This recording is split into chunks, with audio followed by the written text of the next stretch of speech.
Welcome back to Clean News MP. चलिए देखते हैं मध्य प्रदेश की 25 फटाफट बड़ी खबरों को। इससे पहले आप न्यूज को कहां से देख रहे हैं हमें कमेंट में जरूर बताएं। साथ ही वीडियो को लाइक करना बिल्कुल न भूलें। मध्य प्रदेश में गोद लिए गए आंगनवाड़ी केंद्रों में जरूरतों का आकलन करेंगे एनएसएस के स्वयंसेवक।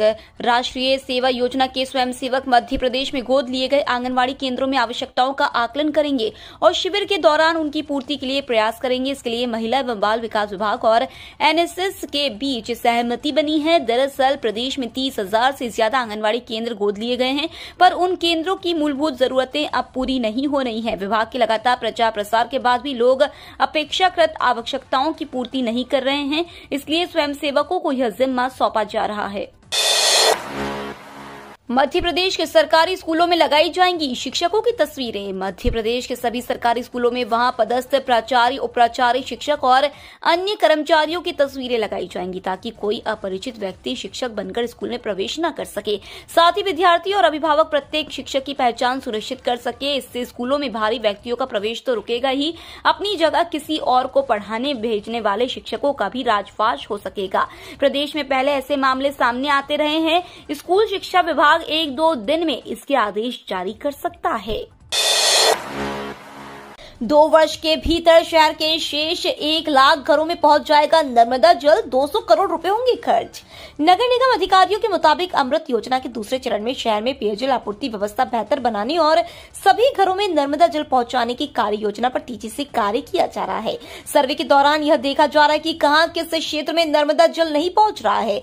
सर्वे के दौरान ये भी देखा जा रहा है कहां से कहां तक पानी की पाइपलाइन बिछाई जाना है ताकि रमनगरा, ललपुर जल शोधन संयंत्र सहित नए इंटक वेल से उसे जोड़ा जा सके। इसके तहत नई टंकियों का निर्माण भी कराया जाएगा। इसके लिए कराने जगह भी चिन्हित की जा रही है। इस पूरे प्रोजेक्ट में करीब 200 करोड़ रुपए खर्च होंगे।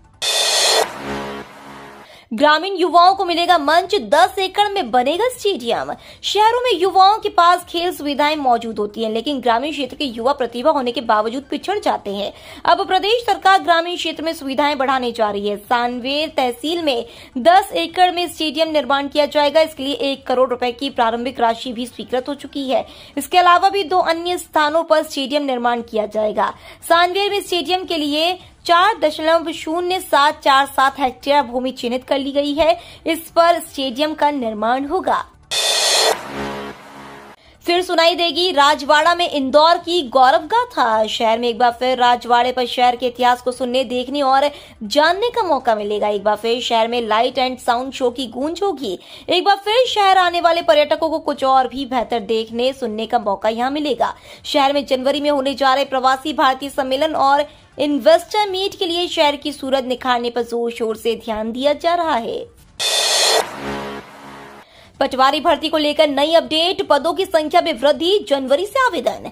मध्य प्रदेश कर्मचारी चयन मंडल के उम्मीदवारों के लिए खुशखबरी है। राज्य सरकार ने मंडल द्वारा आयोजित की जाने वाली पटवारी भर्ती परीक्षा की पदों की संख्या में वृद्धि की है। इस संबंध में कर्मचारी चयन मंडल नया नोटिफिकेशन जारी कर दिया है। इसके तहत अब 6,755 पदों पर पटवारियों की भर्ती होगी। इससे पहले जारी नोटिफिकेशन में 2,736 पदों पर पटवारी की वैकेंसी निकाली थी। दरअसल बीते दिनों कर्मचारी चयन मंडल ने 2,736 पदों पर पटवारी भर्ती के लिए नोटिफिकेशन जारी किया था, लेकिन राज्य की शिवराज सरकार ने नए साल से पहले युवाओं को सौगात देते हुए इसमें 4,000 पद और बढ़ा दिए हैं, जिसके बाद अब पटवारी के पदों की संख्या बढ़कर 6,755 हो गई है। इसके लिए एमपीपीबी ने अपडेटेड रूल बुक भी जारी कर दी है। अब हर घर की छत पर होगा सोलर पैनल। भारत में बिजली की बढ़ती खपत को देखते हुए भारत सरकार ने फ्री सोलर पैनल योजना शुरू की है। देश में बिजली उत्पादन में कमी को देखते हुए भारत के माननीय प्रधानमंत्री श्री नरेंद्र मोदी जी ने सभी के घरों की छत पर मुफ्त सोलर पैनल लगाने की योजना शुरू की है। सौर ऊर्जा से बिजली की उत्पादकता बढ़ाने के लिए सरकार ने बड़ा कदम उठाया है। सरकार ने सौर ऊर्जा से बिजली उत्पादन के लिए पीएम फ्री सोलर पैनल योजना शुरू की है। प्रधानमंत्री मुफ्त सौर पैनल योजना के लिए पोर्टल पर जल्द ही ऑनलाइन आवेदन प्रक्रिया शुरू की जाएगी। अगर आप भी अपने घर की छत पर फ्री सोलर पैनल लगवाना चाहते हैं तो ऑनलाइन आवेदन कर इस योजना का लाभ उठा सकते हैं। महारानी वेब सीरीज के तीसरे सीजन की शूटिंग भी मध्य प्रदेश में होगी। फिल्म शूटिंग की त्वरित और पारदर्शी व्यवस्था के दम पर मध्य प्रदेश फिल्म निर्माताओं के लिए एक प्रमुख गंतव्य बन गया है। हुमा कुरैशी अभिनीत वेब सीरीज महारानी का दूसरा सीजन प्रदेश में शूट हो चुका है। अब सीरीज के तीसरे सीजन की शूटिंग भी मध्य प्रदेश में होगी। हाल ही में मुंबई में इंडिया टेलीविजन अवार्ड में अभिनेत्री हुमा को वेब सीरीज के लिए सर्वश्रेष्ठ अभिनेत्री का खिताब दिया गया। अवार्ड पर खुशी जाहिर करते हुए वेब सीरीज के निर्माता नरेंद्र कुमार ने पुरस्कार को मध्य प्रदेश टूरिज्म बोर्ड के प्रबंध संचालक शिव शेखर शुक्ला और उनकी पूरी टीम के साथ साझा किया है। इंदौर एयरपोर्ट पर बढ़ेगी यात्रियों की संख्या, तीसरी पार्किंग की जा रही तैयार। प्रवासी भारतीय सम्मेलन व ग्लोबल इन्वेस्टर समिट में शहर में 4000 से ज्यादा मेहमान आएंगे।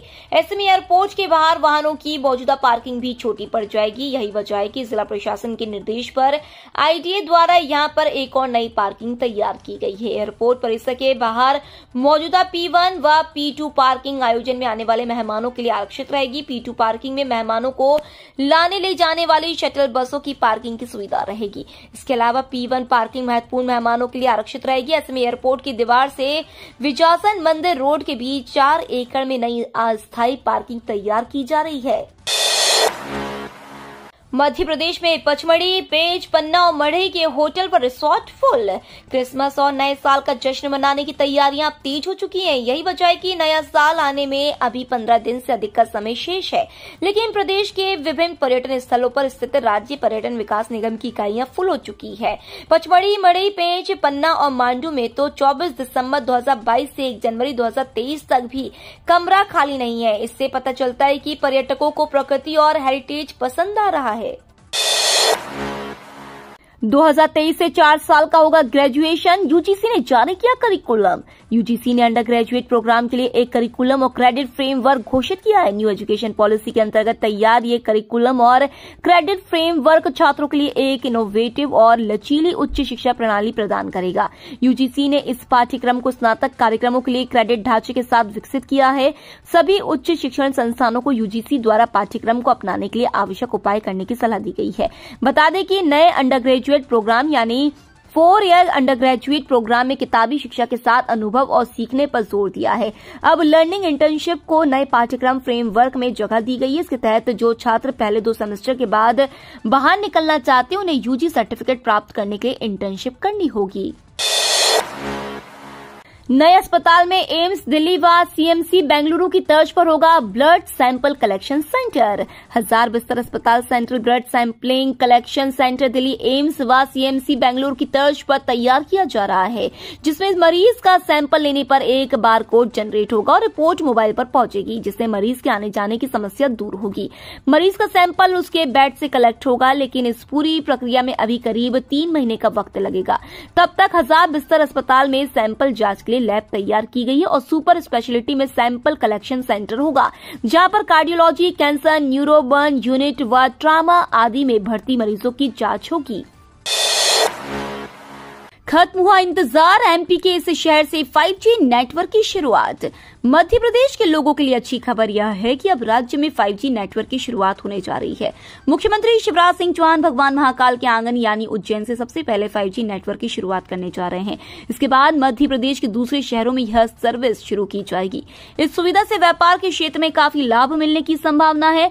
मोबाइल क्रांति में मध्य प्रदेश भी अब पीछे नहीं है। देश के बड़े शहरों के साथ साथ अब एमपी में भी लोगों को 5G नेटवर्क सुविधा मिलने जा रही है। मुख्यमंत्री शिवराज सिंह चौहान आज 14 दिसंबर को उज्जैन में 5G नेटवर्क का शुभारंभ करेंगे। शिवराज सरकार के विरुद्ध अविश्वास प्रस्ताव लाएगी कांग्रेस विधायक दल 19 दिसंबर से प्रारंभ होने वाले विधानसभा सत्र में शिवराज सरकार को घेरने के लिए अविश्वास प्रस्ताव लाएगा। मंगलवार को विधानसभा में नेता प्रतिपक्ष डॉक्टर गोविंद सिंह की ओर से पूर्व मंत्री पीसी शर्मा ने विधानसभा के प्रमुख सचिव एपी सिंह को इसकी सूचना दे दी। 18 दिसंबर को आरोप पत्र दिया जाएगा। अब विधानसभा अध्यक्ष गिरीश गौतम तय करेंगे कि प्रस्ताव को सीधे स्वीकार कर लिया जाए या फिर पहले इसकी ग्राह्यता पर सदन में चर्चा कराई जाए। प्रदेश कांग्रेस अध्यक्ष कमलनाथ ने सरकार के विरुद्ध विधानसभा में अविश्वास प्रस्ताव प्रस्तुत करने के लिए नेता प्रतिपक्ष डॉक्टर गोविंद सिंह को जिम्मेदारी सौंपी है। जनजातीय भाषाओं में स्टूडेंट करेंगे पढ़ाई, सीएम शिवराज की पहल पर हो रही है शुरुआत। मध्य प्रदेश में स्कूल शिक्षा विभाग जनजातीय वर्ग के छात्र छात्राओं के लिए अच्छी पहल करने जा रहा है। जनजातीय क्षेत्रों के सरकारी स्कूलों के छात्र छात्राओं के लिए क्षेत्रीय भाषाओं में पढ़ाई कराने को लेकर तैयारी की जा रही है। प्राथमिक कक्षाओं में बच्चों को उनकी मातृभाषा में शिक्षा देने की तैयारी कर ली गई है। इसके तहत गोंडी, भीली, बेगानी, कोरकू और सहरिया भाषाओं में किताबें तैयार की जा रही हैं। इस नए कदम के साथ ही भीली भाषा में पढ़ाई इसी शैक्षणिक सत्र से शुरू हो जाएगी। नए साल पर बदलेगी किस्मत, प्रमोशन के साथ मिलेंगे कई लाभ। नए साल से हर उस व्यक्ति को कुछ अच्छा होने की उम्मीद रहती है जिनका बीता साल बुरे दौर से गुजरा है। साल 2023 कुछ राशियों के लिए भाग्यशाली रहने वाला, इन राशियों के लिए करियर में बेहद अच्छे परिणाम लेकर आ रहा है। नए साल में इन राशियों का भाग्य चमकेगा और नौकरी में पदोन्नति, वेतन वृद्धि और मनचाही जगह पर तबादला आसानी से मिलेगा। जो लोग सरकारी नौकरी की तलाश कर रहे थे उन्हें अच्छे परिणाम मिलेंगे। मध्य प्रदेश के एक और कांग्रेस विधायक का विवादित बयान, मुख्यमंत्री को कहा किसान की औलाद है तो किसानों की सुरक्षा कर। शिवराज सिंह चौहान पूरे जिले में घूम रहे हैं, छोटे छोटे अधिकारियों को सस्पेंड कर रहे हैं। यह चौथी घटना है। मुख्यमंत्री, मैं हाथ जोड़कर कह रहा हूं, अगर आप मर्द के बच्चे हो तो कलेक्टर, एसपी को सस्पेंड करो। बोलते हो ना कि मैं किसान की औलाद हूं, ऐसा है तो आज किसान की सुरक्षा कर। यह विवादित बयान बरघाट के कांग्रेस विधायक अर्जुन सिंह काकोड़िया ने दिया है। अब उनके इस विवादित बयान का वीडियो इंटरनेट मीडिया में जमकर प्रसारित हो रहा है। इस वीडियो में विधायक काकोड़िया का विवादित बयान यही नहीं रुक रहा है।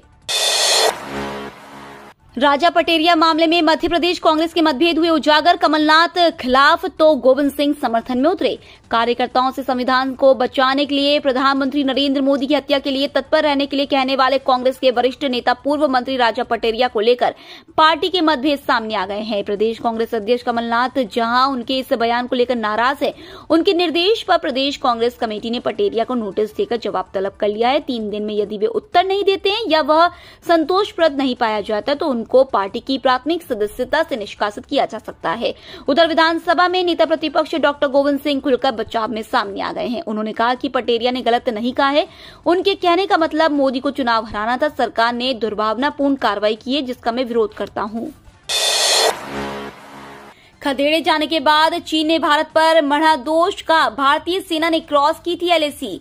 अरुणाचल प्रदेश के तवांग सेक्टर में भारतीय सेना के जवानों के साथ हुई झड़प और खदेड़े जाने के बाद चीन ने भारतीय सेना पर ही इसका दोष मढ़ा है।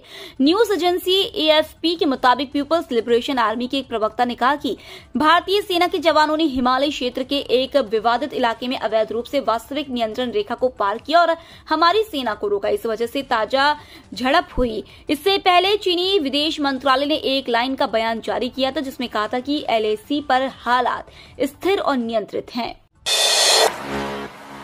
इनकम टैक्स भरने वालों की लगी लॉटरी, इन लोगों को अब नहीं देना होगा टैक्स। वित्त मंत्री निर्मला सीतारमण इस बार बड़ा बदलाव करने जा रही हैं।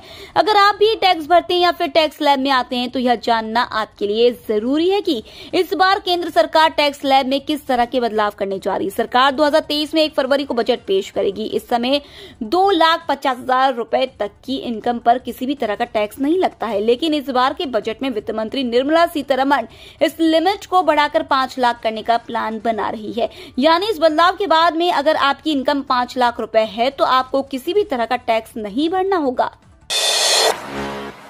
रद्द होगी नई पेंशन व्यवस्था, देश भर में लागू होगा पुराना पेंशन सिस्टम। पुरानी पेंशन व्यवस्था को लेकर कई तरह की बातें चल रही हैं। केंद्र सरकार नई पेंशन योजना को रद्द करके पुरानी पेंशन योजना शुरू कर सकती है। वहीं कई राज्यों में पुरानी पेंशन योजना लागू करने को लेकर सरकार ने लोकसभा में जानकारी दी है। इसके साथ ही कई राज्यों में पुरानी पेंशन योजना का फायदा कर्मचारी ले रहे हैं। हाल ही में सोशल मीडिया पर एक मैसेज वायरल हो रहा है जिसमें दावा किया जा रहा है कि सरकार नई पेंशन व्यवस्था को पूरी तरह से रद्द कर सकती है। पीआईबी ने जब इस वायरल मैसेज को देखा तब इस बारे में जानकारी दी है। अब नहीं बढ़ेगा रेपो रेट, मिलेगी बढ़ते होम लोन और ईएमआई के बोझ से राहत। भारत में पिछले 2 महीने से महंगाई दर में कमी देखी जा रही है। खुदरा महंगाई के नवंबर में घटकर 5.88% पर आने के साथ नीतिगत दर में वृद्धि का चक्र समाप्त होने की संभावना बढ़ी है। यह रेपो दर में वृद्धि के दौर को समाप्त करने के लिए प्रोत्साहित करती है। देश के सबसे बड़े बैंक एसबीआई के अर्थशास्त्रियों ने एक रिपोर्ट में इस बात की जानकारी दी है। स्कूलों की ग्रेडिंग करने वाला पहला राज्य बना मध्य प्रदेश। इन जिलों को मिली ए ग्रेड। देश भर में मध्य प्रदेश राष्ट्रीय उपलब्धि सर्वे में अच्छी और गुणवत्तापूर्ण स्कूल शिक्षा में 5वें नंबर पर है। इसी में पहले स्थान को प्राप्त करने के लिए मध्य प्रदेश ने 9वीं से 12वीं तक के स्कूलों की पहली बार जिलेवार ग्रेडिंग करना शुरू की है, जिसके रिजल्ट भी सामने आ चुके हैं। ये स्कूली शिक्षा में सुधार लाने की दिशा में राज्य सरकार की नई पहल है। ऐसे में मध्य प्रदेश के 5 ऐसे जिले हैं जो शीर्ष में आए हैं। इन जिलों में दमोह, सिंगरौली, नरसिंहपुर, सागर, छिंदवाड़ा शामिल है। इसके अलावा इंदौर इस सर्वे में 8वें नंबर पर, भोपाल 19वें नंबर पर आया है। इसके साथ ही ग्वालियर 17वें और जबलपुर 29वें स्थान पर आया है। SBI के ग्राहकों के लिए गुड न्यूज। बैंक ने बढ़ा दी FD पर ब्याज दरें। स्टेट बैंक ऑफ इंडिया ने फिक्स्ड डिपॉजिट पर ब्याज दर में 65 आधार अंकों की बढ़ोतरी की है। रिजर्व बैंक ने हाल ही में रेपो रेट में 35 बेसिस पॉइंट की वृद्धि की थी। उसके बाद अब SBI ने FD पर ब्याज दर बढ़ा दी है। स्टेट बैंक की वेबसाइट के मुताबिक FD पर ब्याज दरों में 25 से 65 आधार अंकों की बढ़ोतरी की गई है। यह वृद्धि 2 करोड़ रुपए तक के फिक्स्ड डिपॉजिट पर लागू होगी। नई दरें 13 दिसंबर 2022 से लागू है। इससे पहले SBI ने 22 अक्टूबर को रिटेल टर्म डिपॉजिट पर ब्याज दर में वृद्धि की थी। स्टेट बैंक ने 211 दिन से लेकर 1 साल से कम की FD पर ब्याज दर 5.50% से बढ़ाकर 5.75% कर दी है। शराबबंदी पर उमा भारती की तकरार, 17 के बाद आर या पार। पूर्व मुख्यमंत्री उमा भारती ने एक बार फिर शराबबंदी को लेकर ट्वीट किया है। उन्होंने कहा है कि सरकार की नई संशोधित शराब नीति जनवरी में घोषित होकर अप्रैल से लागू हो जाएगी। वे उस नीति की प्रतीक्षा में हैं। इसी के साथ उन्होंने कहा है कि 17 जनवरी के बाद आर पार की लड़ाई हो सकती है। उमा भारती ने अपने 6 ट्वीट में कहा है कि जब 8 तारीख पूर्णिमा को भोपाल छोड़ा तो जैसा सोचा था उसमें आवास व्यवस्था में कुछ संशोधन करना पड़ा, क्योंकि मेरी देखरेख में लगी पुलिस और प्रशासन को मेरी वजह से बहुत असुविधा होने लगी थी। आज से 3 दिन तक अपने आवास भोपाल में रहूंगी। ये तो थी आज की 25 फटाफट बड़ी खबरें। अगर आपको न्यूज पसंद आई हो तो चैनल को सब्सक्राइब करना ना भूले। धन्यवाद।